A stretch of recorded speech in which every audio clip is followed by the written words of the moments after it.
જો મિત્રો તમારું બાળક તોતડું કે મૂંગું હોય ને તો આજે આપણે હનુમાનજી મહારાજના મંદિરે પહોંચી ગયા છીએ। અહીંયા ગોળ ધરાવવાથી તમારું બાળક તોતડું અને મૂંગું જે હોય ને તે બોલતું થઈ જાય છે વધારે। મિત્રો આજે આપણે જઈ રહ્યા છીએ એક એવા મંદિર જ્યાં તોતડું હોય કે મૂંગું બાળક હોય તે બોલતું થાય છે। તો આપણે એ મંદિરના હનુમાનજી મહારાજના દર્શન કરવાના છે। પૂરો વિડીયો જોજો, વ્લોગમાં મારી સાથે જોડાયેલા રહેજો। હું તમને દર્શન કરાવવાનો છું અને વધુમાં વધુ આ વિડીયો શેર કરજો।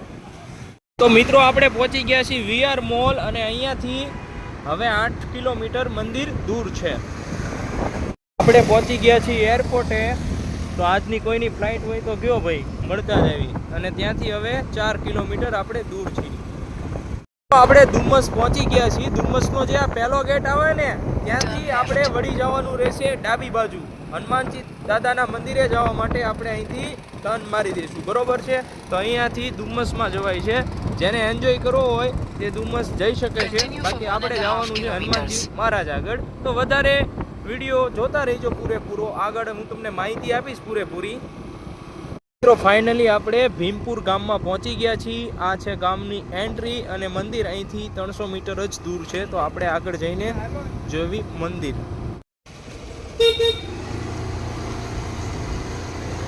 હવે આપણે જૂના હનુમાનજી મહારાજના મંદિર તરફ જવાનો રસ્તાનું એક બોર્ડ આવ્યું છે, જો અહીંયા પણ છે। તો આપણે અહીંથી સીધા જશું। Your destination is on the right. Okay, આ મંદિર આવી ગયું છે। હવે આપણે ગેટમાં પણ જઈ રહ્યા છીએ અને અહીંયા ક્રાઉડ પણ ઘણું છે, જોઈ શકો છો। જેમ કે તમે બહારથી તમે માળા કે તેલ લઈ જઈ શકો છો। આ છે પૂરું મંદિર। હવે આપણે અંદર જવાના છીએ। અહીંથી છે એન્ટ્રી અને અહીંયા આપણે શૂઝ રિમૂવ કરીશું। જય સિયારામ। માળા ને એવું લેવું હોય ને તો અહીંથી તમને મળી જશે, બરોબર ને દાદા? હા, ગોળ પણ।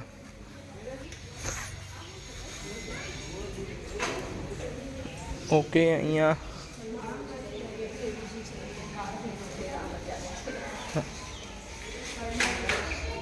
એક મંદિર છે, શાયદ કાળ ભૈરવ દાદા છે, અને અહીંયા છે મહાદેવનું મંદિર।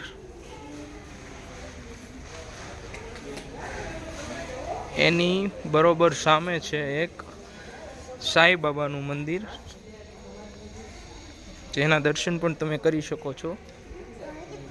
અને હવે આ છે આપણું મેન હનુમાનજી મહારાજનું મંદિર। આપણે અંદર જઈશું।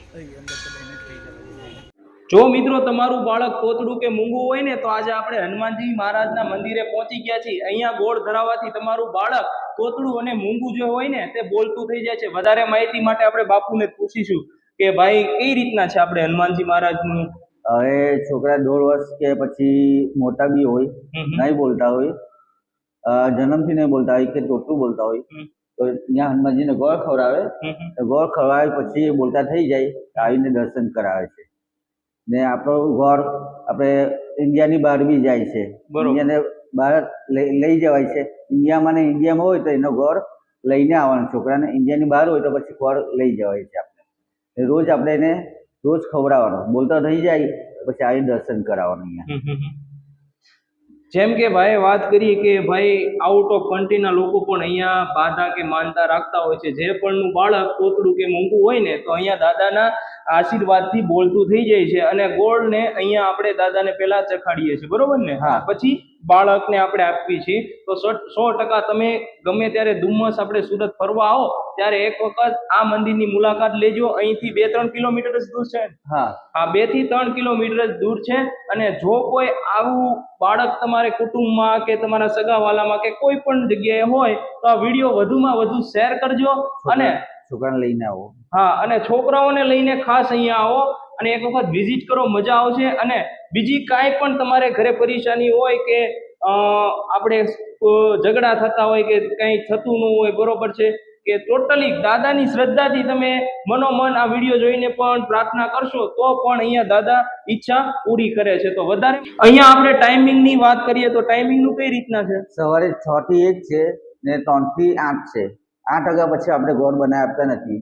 એ શનિવારે સવારના 5 થી રાતના 10 વાગ્યા સુધી ગોળ બનાવી આપીએ છીએ। શનિવારે આખો દિવસ ખુલ્લું રહે છે ને રવિવારથી શુક્રવાર સુધી સવારે 6 થી 1 ને 3 થી 8 બરોબર છે.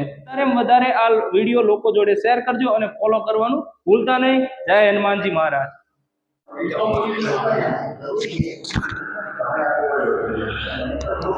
અહીંયા મંદિરની સામે એક્ઝિટ કાશી વિશ્વનાથ મહાદેવનું મંદિર આવ્યું છે. હર હર મહાદેવ. આપણે દાદાના દર્શન કરીશું, ફોટિયા દાદા અને કાશી વિશ્વનાથ મહાદેવની શિવલિંગ. અહીંયા પાર્વતી માતા પાછળ તમે જોઈ શકો છો. અને સરસ મજાનું મંદિર છે. મહાદેવની મૂર્તિના પણ આપણે દર્શન કર્યા, હનુમાનજી મહારાજના પણ દર્શન કર્યા.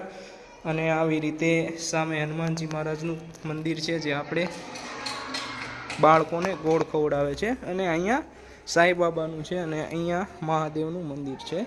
તો પણ જ્યારે નીકળો ત્યારે અવશ્ય એક વખત દર્શન કરતા જજો.